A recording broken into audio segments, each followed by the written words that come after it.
মরুভূমি যদি কয়েক হাজার কিলোমিটার ধরে হয়, তার মধ্যে আশ্রয় নেবার যে জায়গা তাকে বলে মরুদ্যান। ইংরেজিতে বলে ওয়েসিস, বাংলায় বলে মরুদ্যান। অর্থাৎ মরুভূমির মধ্যে একটা বাগান। ঠিক তেমনি সারা পৃথিবী যদি মরুভূমি হতে পারে, তাহলে বৃন্দাবন হচ্ছে সেই মরুদ্যান, যেখানে ভগবান নেমে এসে লীলা করেছেন।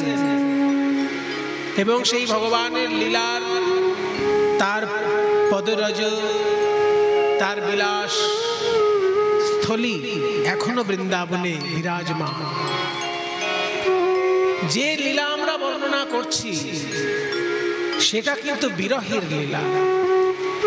সেই জন্য বৃন্দাবনের যে মাধুর্য, বৃন্দাবনের যে সৌন্দর্য, সেটা কিন্তু এখন আমাদের চোখে ঠিক পড়ছে না।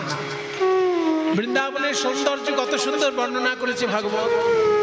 বৃন্দাবনম সখি ভুবি তনোতি কীর্তিম यद्देवकी सुत पदाम्बुजलब्ध लक्ष्मी गोविंद वेणु मनमत्त मयूर नृत्यम प्रेक्ष्यादिसान्वरतान्य समस्त सत्वम।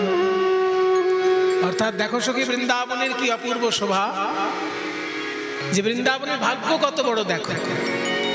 গোবিন্দ বেণু অনুমত, গোবিন্দ যখনই বেণু বাজাচ্ছেন, অনু তার ঠিক পরক্ষণে মত্ত ময়ূর নৃত্য। ময়ূর ভাবছে আকাশে বোধহয় মেঘ ডাকছে, বাঁশি শুনে ময়ূর পেখম তুলে নাচছে। গোবিন্দ বেণু অনুমত্ত ময়ূর নৃত্যম প্রেক্ষ্য, তাই দেখে অদৃশানু অর্থাৎ পাহাড়ের গোড়ায় যেসব পশু পাখি রয়েছে তারাও মনের আনন্দে নৃত্য করছে।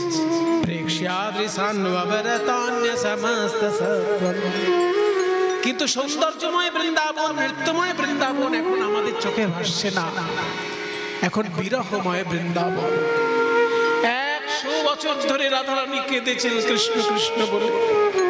কোনদিন বলেছেন মরিব মরিব সখী, নিশ্চয় মরিব, কিন্তু কানু হেন গুণনিধি কারে দিয়ে যাব। আজকে রাধারানী আর কথা বলে কাঁদতে পাচ্ছেন না, আজকে আকারে ইঙ্গিতে বিরহ প্রকাশ করছেন। একটা পাথরের টুকরো কুড়িয়ে নিয়ে বৃন্দাবনের কোমল মৃত্তিকায় শ্রীকৃষ্ণের চিত্র অঙ্কন করছেন। আরে কে বা গোবিন্দের ছবি আঁকছেন মাটিতে। পদকর্তা বলছেন কৃষ্ণ কৃষ্ণ বলি কাঁদে বাহু তুলি, বলে মধু গেল কোথা। মৃত্তিকায় উপরে মূরতি আঁকিয়া তার সনে কহে কথা। মৃত্তিকায় উপরে মূরতি আঁকিয়া তার সনে কহে কথা। ছবি আঁকছেন মাটির উপর, সেই ছবির সঙ্গে কথা বলছেন। তা ছবির উপর যে মাটিতে যে ছবি আঁকছেন, কোন দিক থেকে শুরু করবেন? মুখের দিক দিয়ে শুরু করবেন না পায়ের দিক দিয়ে শুরু করবেন? বদন আঁকবেন না চরণ আঁকবেন? রাইধনী আমার প্রেম ভাবে বিভোর, বদন আঁকতে গিয়ে বদন আঁকতে পারলেন না, আবার চরণ থেকে আঁকতে গিয়ে চরণও আঁকতে পারলেন না। মাঝখানে যে কোটি দেশ, এই কোমর থেকে আঁকা শুরু করলেন। কিবা আঁকিয়া সে কোটি পরাইলো ধটি, কত না যতনে প্যারি। ধনী আঁকিয়া সে কোটি পরাইলো ধটি, কত না যতনে প্যারি। কিবা আঁকিয়া সে কোটি, যখনই কোমর থেকে আঁকা শুরু করেছে, ললিতা বলছে রাধে তুই তো গুরু ধরে অঙ্কন বিদ্যা শিখেছিস, চিত্রকলা তুই শিখেছিস গুরু ধরে, তোর তো ভুল হবার কথা নয়। তুই মুখের দিকেও আঁকলি না, পায়ের দিক থেকেও আঁকলি না, মাঝখান থেকে কেন শুরু করলি? রাধারানী বলে সখী রে, আমার সর্বস্ব ধন গোবিন্দের ওই রাঙা চরণ, তাই আমি ভেবেছিলাম চরণ থেকেই চিত্র অঙ্কন করব, কিন্তু আবার ভেবে দেখলাম গোবিন্দের চরণ ছিল তাই সে ব্রজ ছেড়ে চলে গেছে, আবার চরণ আঁকলে এই চিত্র যদি ব্রজ ছেড়ে চলে যায় রে, তাহলে আমি কি নিয়ে আর ঘরে রব? আমি কি নিয়ে আর ঘরে রব? যদি চরণ পেলে চিত্র চলে যায় রে, অভাগিনীর কপাল ভালো নয় রে। চরণ চিত্র চলে যায়, ভাগিনীর কপাল ভালো নয় রে। চিত্র চলে যায়, ভাগিনীর কপাল ভালো নয় রে। আমি নিয়ে আর ঘরে রব। এবারে নাভি সরোবর আকিল তারপর, নাভি সরোবর আকিল তারপর, কত যত্ন করি। কোমরের পরে যে এই নাভি অঙ্কন করেছে, অমনি সখীগণ বুঝলো ছবিটা তাহলে উপরের দিকেই যাচ্ছে। এবার বক্ষ অঙ্কন করলো, তারপর করযুগল, হাত দুটো যখন আঁকলো কিরকম, বাহু দুটি আঁকি ছল ছল আঁখি মুরলি দিল সে করে। কিবা বাহু দুটি আঁকি ছল ছল আঁখি মুরলি দিল সে করে। হাতে সুন্দর বাঁশিটি দিয়ে বলে তেমন করে বাঁশি বাজাও, একবার তেমন করে বাঁশি বাজাও। তুমি আর দেখা দাও বনা দাও, তেমন করে বাঁশি বাজাও। তুমি আর দেখা দাও বানা দাও, তেমন করে বাঁশি বাজাও। যে বাঁশি শুনে আমরা হলাম দাসী, তেমন করে বাঁশি বাজাও। যে বাঁশি শুনে আমরা হলাম দাসী, যে বাঁশি শুনে হলাম বনবাসী, বাঁশি শুনে আমরা হলাম দাসী। বাঁশি শুনে হলাম বনবাসী, বাঁশি শুনে আমরা হলাম দাসী। বাঁশি শুনে আমরা বনবাসী, বাঁশি শুনে আমরা হলাম দাসী। তেমন করে বাঁশি বাজাও। এবার কম্বু কণ্ঠ কিবা অপরূপ শোভা, ওই কম্বুকণ্ঠ কিবা অপরূপ শোভা, কম্বুকণ্ঠ কিবা অপরূপ শোভা, কম্বুকণ্ঠ কিবা অপরূপ শোভা। কম্বু মানে হচ্ছে শঙ্খ। কম্বু, কম্বু শব্দের অর্থ হচ্ছে শঙ্খ। গলাটা অঙ্কন করেছেন, গলা দেখে মনে হচ্ছে যেন শঙ্খ। গলার সঙ্গে শঙ্খ কেন বলা হলো না, গলায় যে গোল গোল দাগ থাকে দেখবেন, শঙ্খটা মুখের দিক থেকে গোল গোল ভাঁজ ভাঁজ দাগ আছে। ওই শঙ্খের যেহেতু গোল গোল দাগ, সেই জন্য গলাতেও গোল গোল দাগ বলে শঙ্খের সঙ্গে গলাটা তুলনা করেছে। কিবা কম্বু কণ্ঠ কিবা অপরূপ শোভা, ওই কম্বুকণ্ঠ কিবা অপরূপ শোভা, কম্বুকণ্ঠ কিবা অপরূপ শোভা। বদন আঁকিল পরে, ওই কম্বুকণ্ঠ কিবা অপরূপ শোভা, বদন আঁকিল পরে। চাঁদ বদন অঙ্কন করে সেই বদনে বদন দিয়ে কথা বলছেন। বদন আঁকিয়া শ্যামের বদন আঁকিয়া মুখে মুখ দিয়া তার সনে কহে কথা। শ্যামের বদন আঁকিয়া মুখে মুখ দিয়া তার সনে কহে কথা। কি কথা বলছে গো? বলে দাসীর কথা কি মনে পড়ে না, দাসীর কথা কি মনে পড়ে না। তুমি দ্বারকায় রাজা হয়েছ বলে দাসীর কথা কি মনে পড়ে না। দ্বারকায় রাজা হয়েছ বলে, বৃন্দাবনের রাখাল রাজা, দ্বারকায় রাজা হয়েছ বলে, বৃন্দাবনের রাখাল রাজা, দ্বারকায় রাজা হয়েছ বলে দাসীর কথা কি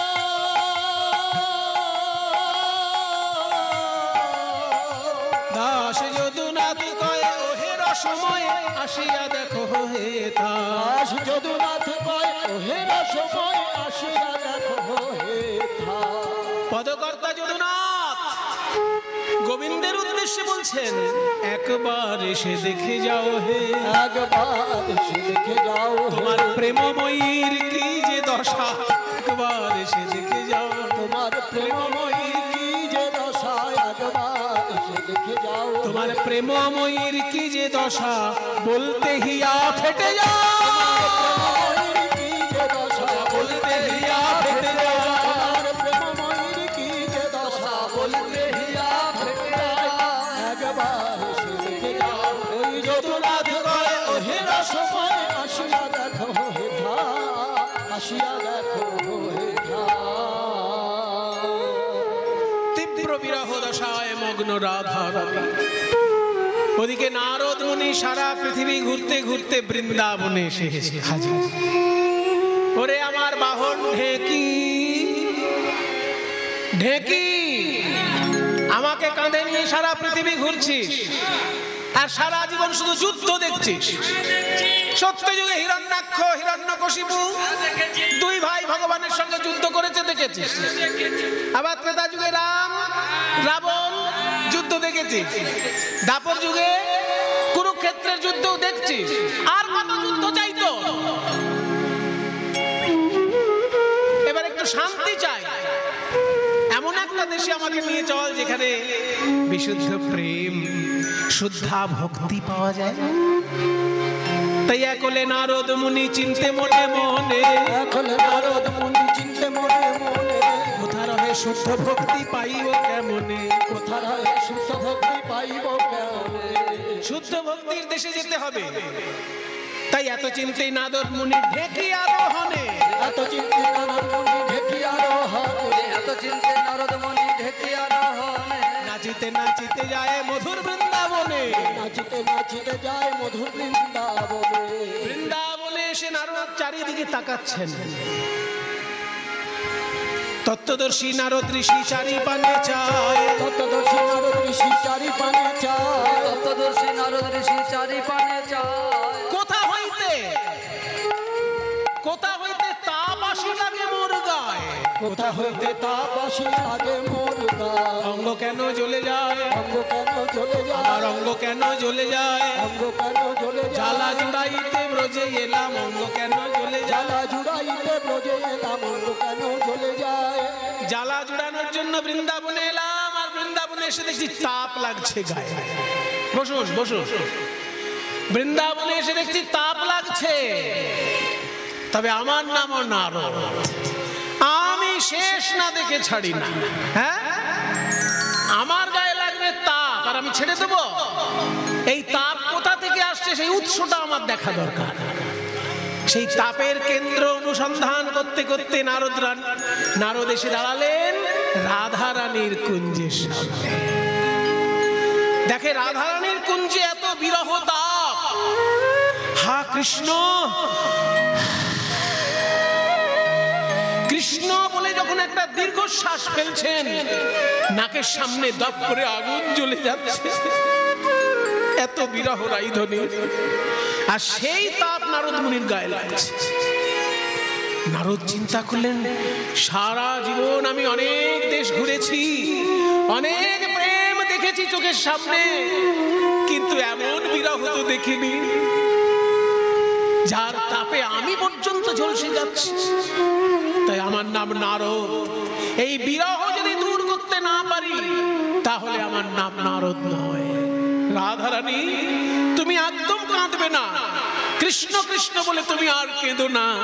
আমি তোমার গোবিন্দের কাছে যাব, এমন একটা যজ্ঞের ব্যবস্থা করব যেখানে তোমাকে উপস্থিত হতেই হবে, আর তোমার শ্রীকৃষ্ণের সঙ্গে নয়নে নয়নে মিলন হবে। তুমি আর কেঁদো না।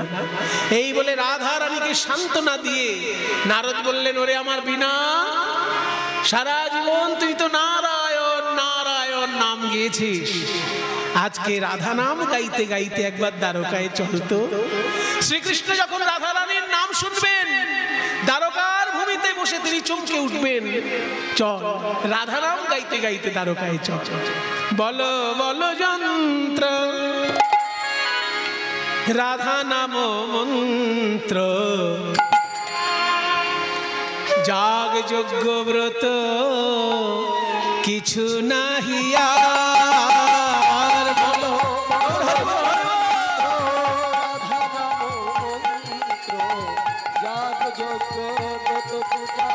কিছু নাহিয়া বলো রাধা মন্ত্র যাগ যজ্ঞ কিছু নাহিয়া বলো বলো বিনে রাধা নাম বিনে বলো বলো বিনে রাধা নাম বিনে এই ত্রিভুবনে কিছু নাহি আর বলো যন্ত্র রাধা নাম মন্ত্র যাগ যজ্ঞ ব্রত কিছু নাহি নাহিয়া। রাধে জয় রাধে রাধে জয় রাধে জয় রাধে জয় রাধে জয় রাধে জয় রাধে বলো জয় জয় রাধা নাম প্রেম তরঙ্গিনী রাধা নাম প্রেম তরঙ্গিনী বলো জয় জয় রাধা নাম প্রেম তরঙ্গিনী রাধা নাম প্রেম তরঙ্গিনী প্রেম তরঙ্গিনী নাম সুধা তরঙ্গিনী ওই প্রেম তরঙ্গিনী নাম সুধা তরঙ্গিনী রাধা নাম জপিতে জপিতে ওঠে অমৃতের রাধা নাম জপিতে জপিতে ওঠে অমৃতের খোর রাধা নামের স্বাদ বাসবাজারের শ্যাম গুণমণি রাধা নামের স্বাদ ভালো জানে শ্যাম গুণমণি বংশী বটে সদাই রটে চিরতে সদাই রটে ধীর শরীরে যমুনা তটে বংশী বটে সদাই রটে ধীর সমীরে বংশী বটে সদাই রটে ধীর সমীরে যমুনা তটে বংশী বটে সদাই রটে রাধা নাম তো দ্বারকায় তো রাধা নাম কেউ করে না এখানে সবাই বলে রুক্মিণী মাইয়া কি জয় সত্যভামা মাইয়া কি জয় এটা তো রাধা নাম কেউ বলে না তা সেইখানে যখন রাধা নাম গাইতে গাইতে নারদ মুনি এসে দাঁড়ালেন চমকে উঠলেন সোনার সিংহাসনে বসে গোবিন্দ কে কে এত মধুর রাধা নাম শোনাচ্ছে আমাকে এই দ্বারকার রাজপ্রাসাদে ওই রাধা নাম রাধা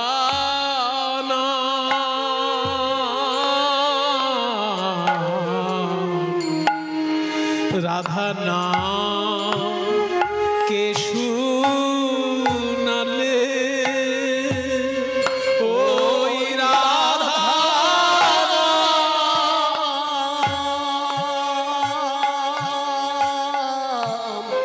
রাধা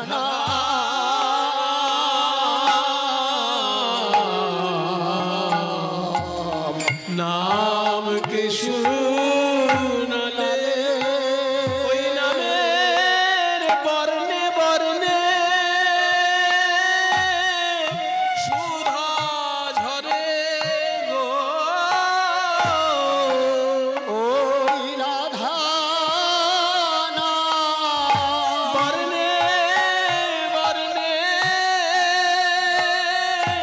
সুধা ঝরে আমার সর্বেন্দ্রিয়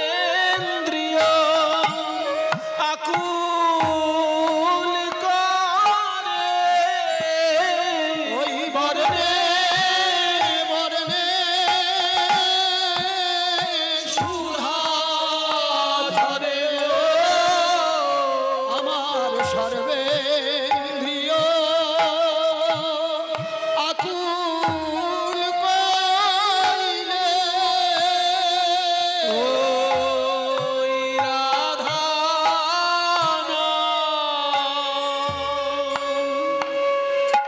আকুল হয়ে পড়েছেন গোবিন্দ রাধা নাম শুনে সেই সময় নারদ মুনি আসছেন রাধা রানী কি জয় রাধা রানী কি জয় রাধা রানী কি জয় আসুন আসুন দেবর্ষি পাদ আপনি তো সব সময় নারায়ণ নারায়ণ বলেন আজকে আপনি রাধা নাম বলছেন কেন? এ তো আপনার মুখে নতুন লাগছে। শোনো কৃষ্ণচন্দ্র, আমি কখন রাধা নাম করব, কখন হরি নাম করব, কখন রাম নাম করব, সেটা আমার ব্যক্তিগত ব্যাপার। সেই জন্য কি আমি জনে জনে কৈফিয়ত দিয়ে বেড়াবো? আমি হলাম ভাবের ঘরের বাবাজি। আমার যখন যেমন ভাব তখন তেমন লাভ। যখন মনে হয় রাধা নাম করি, যখন মনে হয় কৃষ্ণ নাম করি, রাম নাম করি, হরি নাম করি। তোমায় বলবো কেন? ঠিক আছে, আমাকে বলতে হবে না। আপনি এখানে কেন এসেছেন সেইটুকু বলতে পারবেন? হ্যাঁ, সেটাই বলতে এসেছি। শোনো শ্যামসুন্দর, তুমি যদি ভেবে থাকো একাই ভগবান, তাহলে ভুল করছো। তোমার আগে আমি অনেক অবতার হতে দেখেছি। যুগে যুগে আমি দেখি কত রকমের অবতার আসেন আর যান। তোমার আগে যারা এসেছেন তারা যে কাজ করেছেন, তুমিও সেই কাজ করছো। কি না, পরিত্রাণায় সাধুনাং বিনাশায় চ দুষ্কৃতাম ধর্ম সংস্থাপনার্থায় সম্ভবামি যুগে যুগে। তোমারই বাণী তোমায় বলে দিলাম। তো শোনো কৃষ্ণচন্দ্র, ধর্মের পক্ষে থেকে অধর্মের বিরুদ্ধে যুদ্ধ করতে গেলে অনেক সময় ধার্মিক লোকেরও প্রাণ যায়। যেমন রাম রাবণের সঙ্গে যখন যুদ্ধ হয়েছিল, সেই সময় রাবণের দলে যারা মারা গেল সবাই কি অধার্মিক? ওই রাবণের দলে তো বিভীষণের ছেলেও ছিল, পরম রাম ভক্ত, সারা গায়ে রাম নাম লিখে যুদ্ধ করতে এসেছিল, তাকেও মরতে হলো যেহেতু রাবণের দলে নাম লিখিয়েছে। তাই ধর্মের পক্ষে অধর্মের বিরুদ্ধে যুদ্ধ করলে কিছু কিছু ধার্মিক লোকেরও প্রাণ যায়। তার প্রায়শ্চিত্ত স্বরূপ রামচন্দ্র করেছিল অশ্বমেধ যজ্ঞ। কিন্তু তুমি যে এত বড় কুরুক্ষেত্রে যুদ্ধ বাঁধিয়ে দিলে, কই তুমি তো কোনো যজ্ঞ করলে না। যুধিষ্ঠির তো করেছে, আর যুধিষ্ঠির করেছে, যুধিষ্ঠির ফল পাবে। তুমি একটা যজ্ঞ করো। আমাকে কি যজ্ঞ করতে বললেন? হ্যাঁ, কি যজ্ঞ? তুমি একটা একেবারে অন্য ধরনের যজ্ঞ করো। রামচন্দ্র করেছে অশ্বমেধ যজ্ঞ, আর তুমি করবে দান ব্রত যজ্ঞ।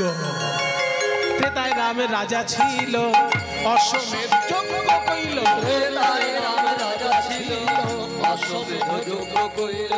ত্রেতায় রামের রাজা ছিল, অশ্বমেধ যজ্ঞ কইল। ত্রেতায় রাম রাজা ছিল, অশ্বমেধ যজ্ঞ কইল। ত্রেতায় রাম রাজা ছিল, অশ্বমেধ যজ্ঞ কইল। দান ব্রত যজ্ঞ হবে এবে, দান ব্রত যজ্ঞ হবে এবে। শুনুন শুনুন, রাজা যজ্ঞ করবে, এটা তো রাজারও পরম সৌভাগ্য। কিন্তু আমি যে দান ব্রত যজ্ঞ করব, তার নিয়মগুলো কি? নিয়মাবলী মাত্র 3টে নিয়ম। প্রথম নিয়ম, শুনো বলি হে রাজন, ত্রিভুবনে নিমন্ত্রণ। শুনো বলি হে রাজন, ত্রিভুবনে নিমন্ত্রণ। সবারে করিতে হইবে, সবারে করিতে হইবে। প্রথম নিয়ম হলো 3টে জায়গায় নিমন্ত্রণ করতে হবে। স্বর্গে দেবতা, মর্তে মানুষ, আর পাতালে নাগ কুল আর দৈত্যকুল। এই 3 ভুবনে নিমন্ত্রণ করতে হবে। বলে বাবা, স্বর্গ মর্ত পাতাল। তারপর যারা নিমন্ত্রিত হয়ে আসবে তাদেরকে যে যা চাইবে তাই দিবে, সবার আশা মিটাইবে। যে যা চাইবে তাই দিবে, সবার আশা মিটাইবে। যে যা চাইবে তাই দিবে, সবার আশা মিটাইবে। যে যা চাইবে তাই দিবে, সবার আশা মিটাইবে। যে যা চাইবে তাই দিবে, সবার আশা মিটাইবে। যে যা চাইবে তাই দিবে, সবার আশা মিটাইবে। দান সবাইকে করিবে হাসি মুখে, দান সবাইকে করিবে হাসি মুখে। সবাইকে দান করতে হবে, কিন্তু মুখে যেন হাসি থাকে। কিছু মনে করবেন না বাবা, যেহেতু ঠাকুর মশাই ঘরে জন্ম নিয়েছি, তো পুজো করতে গিয়ে দান অনেকবার গ্রহণ করতে হয়েছে।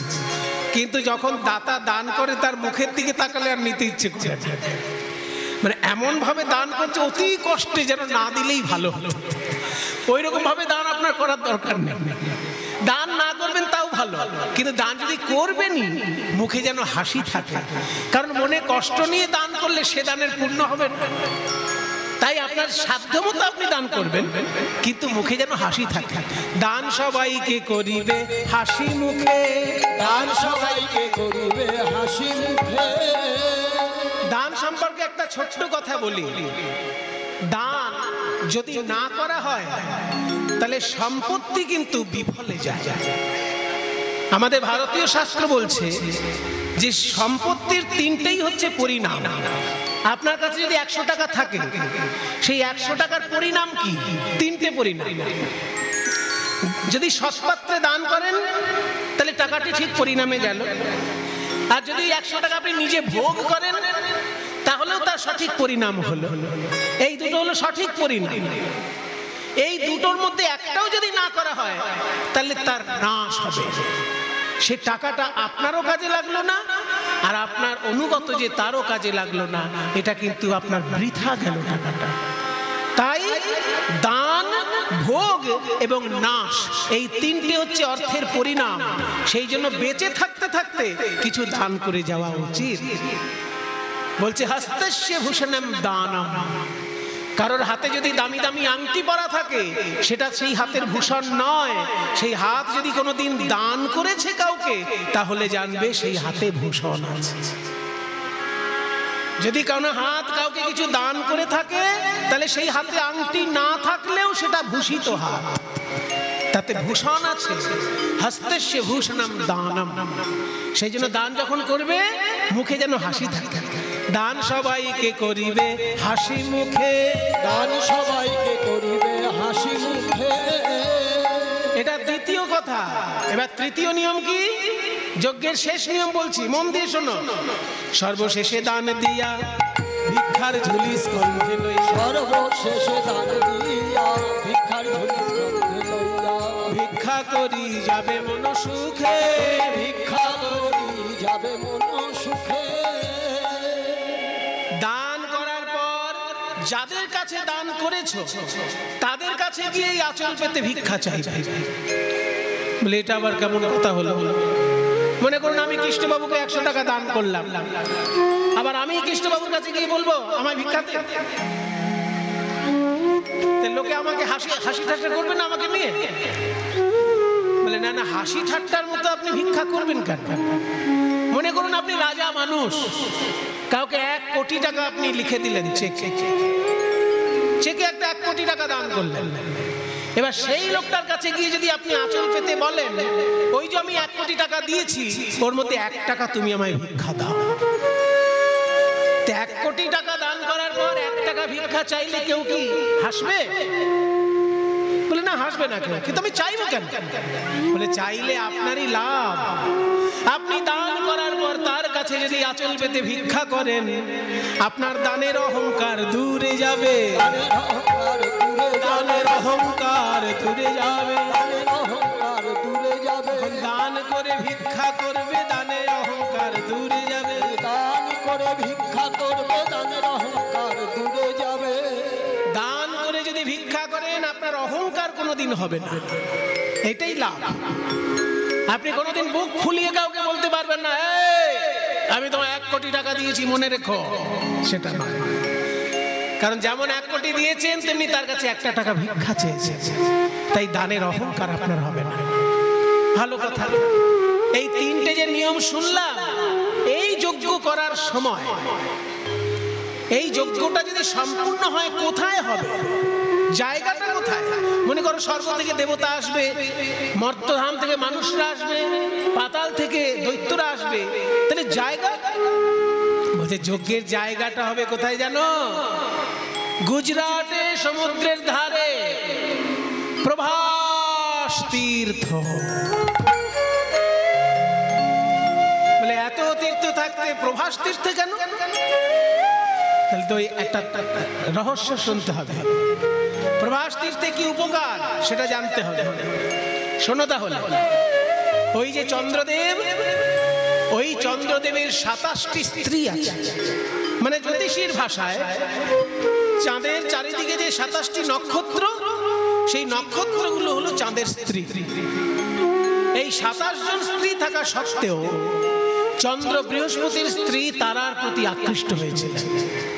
তাই বৃহস্পতি অভিশাপ দিলেন, ওরে চন্দ্র, তোর এমন অধঃপতন যে গুরু পত্নীর প্রতি কুনজর, তাই তোকে আমি অভিশাপ দিলাম 16 দিনের মধ্যে ক্ষয় হতে হতে তুই নিশ্চিহ্ন হয়ে যা।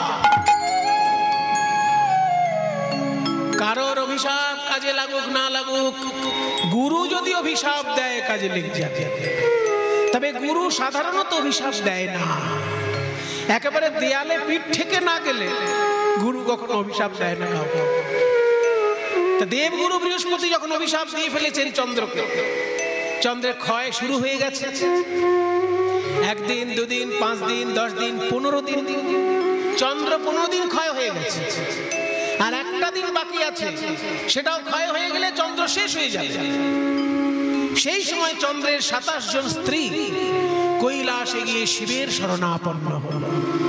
সবাই একটু হাত জোড় করুন, আমরা একটু শিব ঠাকুরকে ডেকে নিই।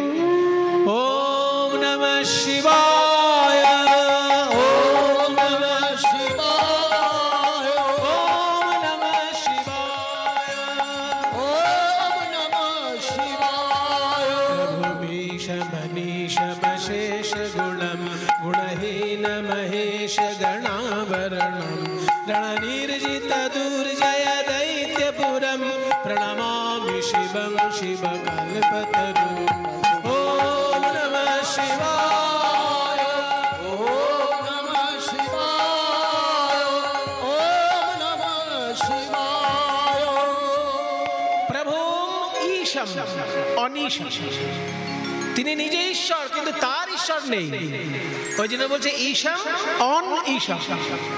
যেমন আদি অনাদি, আমরা বলি না অনাদির আদি গোবিন্দ, মানে গোবিন্দ হচ্ছেন আদি, তিনি অনাদি, তার কোনো আদি নেই, সেই জন্য অনাদি তিনি, আর তিনি নিজে আদি। অনাদি এবং আদি এটা সংস্কৃতে সন্ধি করে অনাদির আদি হয়ে যায়, ওখানে কিন্তু বাংলা নেই। আমরা ভাবি অনাদির আদি, অনাদির আদি গোবিন্দ, তা নয়। দুটো শব্দ, অনাদি বিসর্গ, পরে আছে আদি, ওই জন্য বিসর্গটা রয়ে পরিণত, অনাদি এবং আদি। তিনি নিজে আদি এবং তিনি নিজে অনাদি, মানে তার কোনো আদি নেই।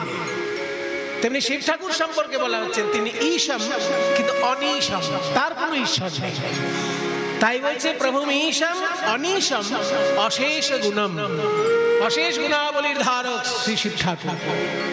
রানা নির্জিত দুর্জয় দৈত্যপুরম, তিনি এমন যুদ্ধ করেছেন যে দুর্জয় ত্রিপুরকে তিনি জয় করেছেন, সেই জন্য ত্রিপুরকে জয় করেছেন বলে ত্রিপুরারি।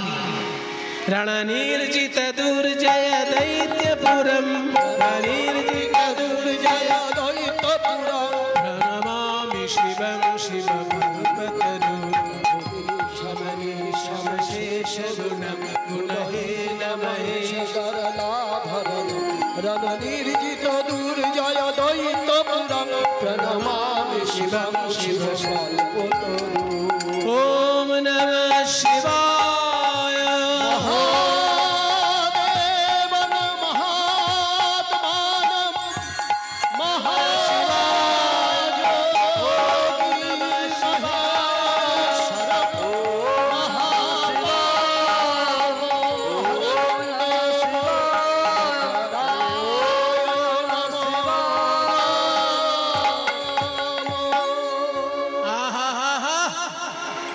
কে তোমরা এরকম ভাবে আমাকে ডাকছো? আমার ধ্যান নষ্ট হয়ে যাচ্ছে। আমাদেরকে চিনতে পাচ্ছেন না? আমরা আপনার শালিকা। হ্যাঁ, খেয়াল করুন ভালো করে। দক্ষ রাজার একটি মেয়েকে বিয়ে করেছেন শিব ঠাকুর, আর দক্ষ রাজারই 27টি মেয়েকে বিয়ে করেছেন চন্দ্রদেব। তাহলে দক্ষ রাজা হচ্ছেন শিবেরও শ্বশুর, চাঁদেরও শ্বশুর। তাহলে চাঁদের স্ত্রীগণ শিবের কি হলো? শালিকা, শালী। বলে আমরা আপনার শালিকা। বলে ও তাই, যেন চেনা চেনা লাগছিল মনে হচ্ছে। তা তোমরা আমার কাছে এসেছো কোন দুঃখে? বলে দুঃখে না পড়লে কে আপনার কাছে আসবে মশাই? সারা গায়ে সাপ জড়িয়ে বসে থাকেন, বাঘের ছাল, হাড়ের মালা, এইসব দেখার জন্য আমরা আসবো? বিপদে পড়লেই আপনার কাছে ছুটে আসতে। তা বলো কি তোমাদের বিপদ? বলে আমাদের বিপদ মহাবিপদ। আমরা 27 জন স্ত্রী থাকা সত্ত্বেও আমাদের স্বামী চন্দ্র বৃহস্পতির স্ত্রীর প্রতি আকৃষ্ট। তাই বৃহস্পতি বৃহস্পতি অভিশাপ দিয়েছেন 16 দিনের মধ্যে চন্দ্র শেষ হয়ে যাবে, ক্ষয় হতে হতে শেষ হয়ে যাবে। 15 দিন ক্ষয় হয়ে গেছে, আর একদিন বাকি আছে। একটা দিন ক্ষয় হলে চন্দ্র হবে শেষ, আর আমরা হয়ে যাব বিধবা। আপনি আমাদেরকে বিধবা হওয়ার হাত থেকে বাঁচান। কি করে আমাকে বাঁচাবেন বলুন? শিব ঠাকুর বললেন, শোনো, আমার মতো জামাইবাবু থাকতে কে তোমাদের বিধবা করে আমি দেখে নিচ্ছি। হ্যাঁ শোনো, এক কথা শোনো, ওই যে একখণ্ড চন্দ্র, ওই এক টুকরো চন্দ্রকে আমার জটার মধ্যে এনে রেখে দাও, আমার জটায় লুকিয়ে রাখো, এখানে কারোর অভিশাপ কাজ করবে না। ওই ঘড়িতে যদি জল না ঢোকে তাকে বলে ওয়াটার প্রুফ ঘড়ি, ওয়াটার প্রুফ মানে জল ঢুকবে না। তেমনি আমার এই জটাটা হচ্ছে অভিশাপ প্রুফ, এই জটার মধ্যে কারোর অভিশাপ ঢুকবে না। ওই একখণ্ড চন্দ্রকে এইখানে এনে রাখো। তখন একখণ্ড চন্দ্রকে শিবের মাথায় দেওয়া হলো বলে শিবের নাম চন্দ্রশেখর, যার যে চন্দ্রমৌলি, মৌলি মানে মাথা, মাথায় চাঁদ আছে বলে চন্দ্রমৌলি, শিব ঠাকুরের নাম। এবার চাঁদ রয়েছে শিবের জটার মধ্যে লুকানো, আকাশে অন্ধকার, আর তো আকাশে আলো নেই। এবার বৃহস্পতি যখন রাতের বেলা হোঁচট খাচ্ছে, চাঁদের আলো তো নেই, আর তখন তার মনে দুঃখ হচ্ছে যে চাঁদকে একটু গুরুতর অভিশাপ দেওয়া হয়ে গেছে। অন্তত বলে দিতে হতো যে ক্ষয়ের রোগটা দূর হবে কি করে। অভিশাপটা দেওয়ার পর তো আর বলা হয়নি, অভিশাপ সেই দিতে পারে যে অভিশাপ দূরও করতে পারে। অভিশাপটা দূর হবার উপায় যে বলতে পারবে তারই অভিশাপ দেওয়া উচিত। তা নাহলে আমি শুধু অভিশাপই দিতে জানি আর অভিশাপ থেকে বাঁচাতে জানি না, আমার অধিকার নেই অভিশাপ দেবার। আমি অভিশাপ তখনই দিতে পারবো যখন আমি অভিশাপ থেকে বাঁচাতেও পারবো, তবে তো অভিশাপ দেবার যোগ্যতা থাকে। আমি ওকে বলে দিতে পারতাম যে প্রভাস তীর্থে স্নান করলে পরে ক্ষয় রোগ দূর হয়। এটা তো আমার বলে দেওয়া হয়নি ওকে। কিন্তু বলে দেওয়া না হলে কি হবে, আড়াল থেকে শুনে নিয়েছেন চাঁদের স্ত্রীগণ। তারা শুনে নিলেন যে যদি প্রভাস তীর্থে স্নান করা যায়, মানে সোম তীর্থে যদি স্নান করা যায়। সোম তীর্থ কোথায়? ভারতবর্ষে 12টি জায়গায় শিব ঠাকুরের অপ্রাকৃত প্রকাশ ঘটেছে। সেই 12টি জায়গায় বলা হয় জ্যোতির্লিঙ্গ পীঠ, যেখানে অপ্রাকৃত ভাবে শিব ঠাকুর প্রকাশিত হয়েছেন, স্বয়ং প্রকাশিত শিব। ভারতের 12টি জায়গায়, তার মধ্যে সোমনাথ মন্দির হচ্ছে গুজরাট সমুদ্রের ধারে। ওই জায়গাটাকেই বলে সোম তীর্থ। তো ওখানে গিয়ে যদি কেউ স্নান করে তার ক্ষয় রোগ দূর হয়। এইটা যখনই বলে দিলেন, চাঁদের স্ত্রীগণ শুনতে পেয়ে ওই শিবের জটা থেকে চাঁদের খণ্ডকে এনে সোম তীর্থে স্নান করালেন। যেই না সোম তীর্থে স্নান করানো, অমনি চাঁদের ক্ষয় রোগ দূর হয়ে গিয়ে চাঁদ পরিপূর্ণ রূপে প্রকাশিত হলেন। তাই নারদ মুনি বলছে, শোনো কৃষ্ণচন্দ্র, ওই সোম তীর্থে যেমন চাঁদ স্নান করার ফলে তার হারানো জ্যোতি ফিরে পেল, ওই জন্য তীর্থটার নতুন নাম হলো প্রভা যুক্ত আশা প্রভাস তীর্থ। হারানো প্রভাকে ফিরে পেল, তাই প্রভাস তীর্থ। এই প্রভাস তীর্থে গিয়ে যদি তুমি যজ্ঞ করো, তোমার জীবনের ত্রুটি বিচ্যুতি সব দূর হয়ে গিয়ে তুমি পরিপূর্ণ রূপ ধারণ করবে। নারদের কথা শুনি কহে দেব চিন্তামণি, নারদের কথা শুনি কহে দেব চিন্তামণি, নিমন্ত্রণের ভার কে বলবে, নিমন্ত্রণের ভার কে বলবে। বুঝলাম প্রভাস তীর্থে গিয়ে আমায় যজ্ঞ করতে হবে, কিন্তু নিমন্ত্রণ কে করবে? নারদ মুনি আপনি? তাহলে চিঠি আপনাকে দিয়ে দেবো। তা শুনি মোহন কয় কিবা চিন্তা দয়াময়, তা শুনি মোহন কয় কিবা চিন্তা দয়াময়। ওই দেবর শিরে ভার দেহ এবে, ওই দেবর শিরে ভার দেহ এবে। আরে কিবা ধনী আমার কৃষ্ণ,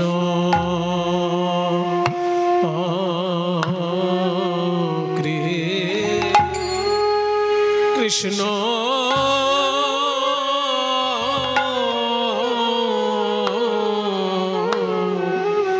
বল বলি কৃষ্ণ বলি কাঁদে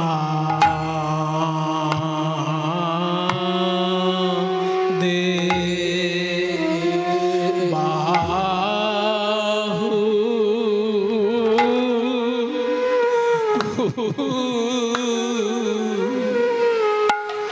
কাঁদে বাহু তুলি বলে আমার প্রাণ বধূ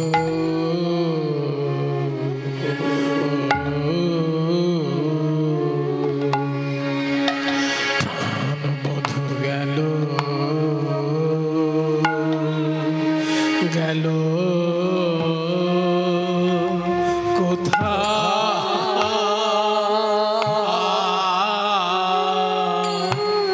কোথারে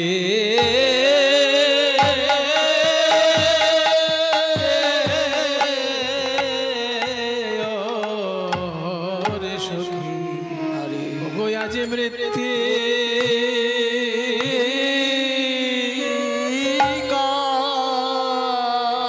মৃত্তিকা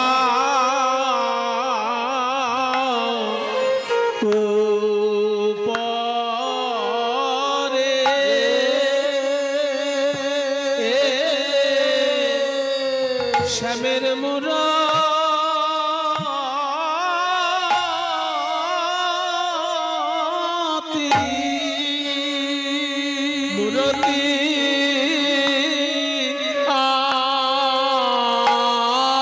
আকিয়া তার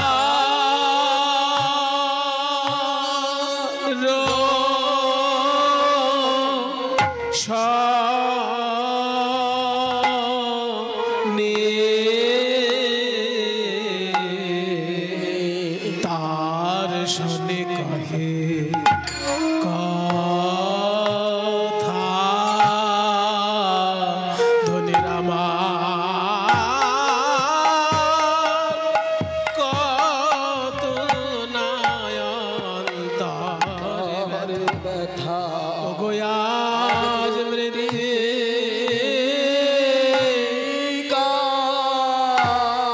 মৃত্তিকা উপরে শ্যামের মূর্তি আকিয়া বলে প্রাণ বধূ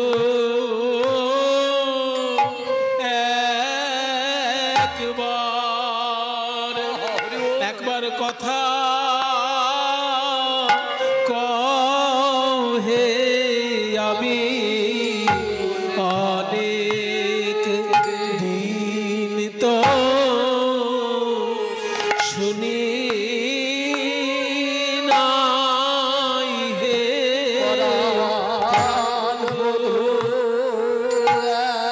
একবার কথা কও হে আমি অনেক দিন তো শুনি নাই হে প্রাণ বধূ একবার কথা কও হে আমি অনেক দিন তো শুনি না শুনি নাই ওগো আমার সোনার বধূ সোনার বধূ বলো বলো একবার কথা বলো একবার কথা বলো তোমার কথা তো কথার কথা নয় কথার কথা কথার কথা নয় তোমার কথা হলো ব্যথা জুড়ানো কথা জুড়ানো কথা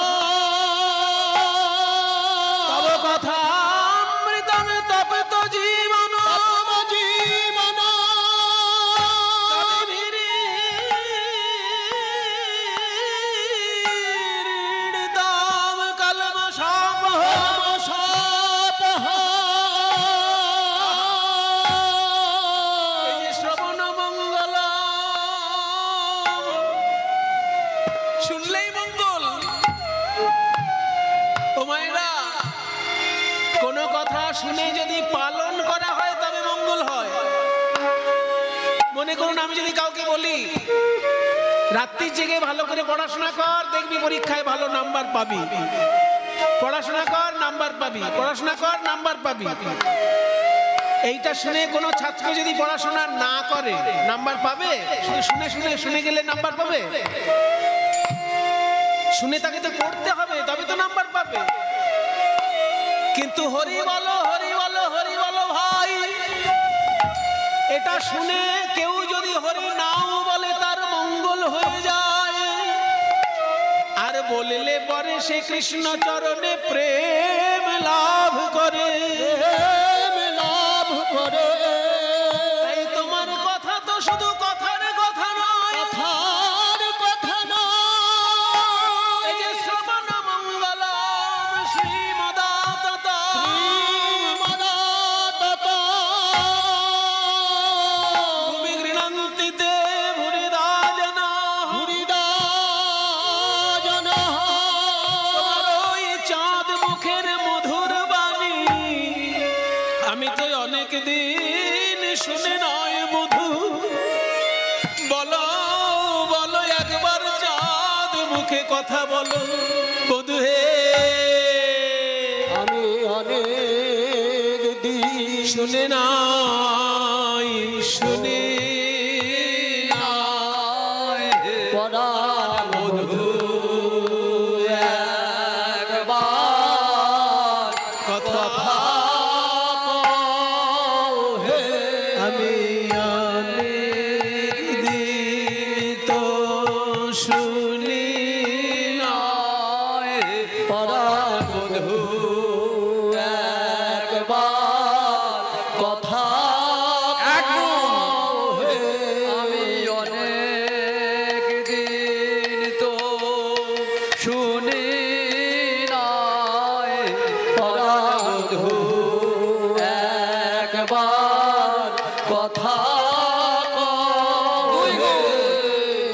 অনেক দিন তো শুনি নাই পরাণ বধূ একবার কথা কও হে।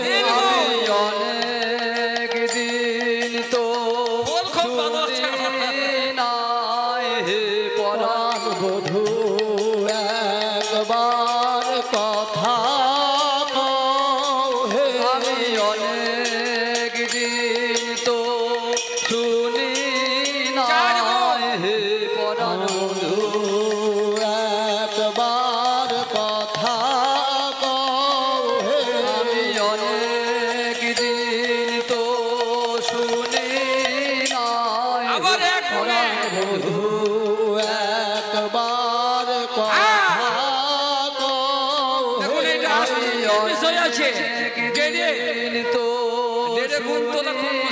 নাই পরাণ বধূ একবার কথা কও হে।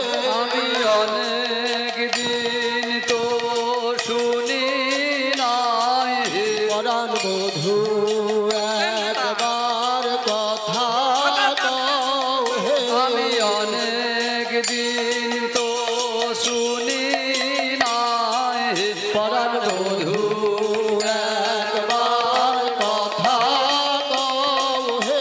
আমি অনেক দিন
বা কৃষ্ণ কৃষ্ণ বলি।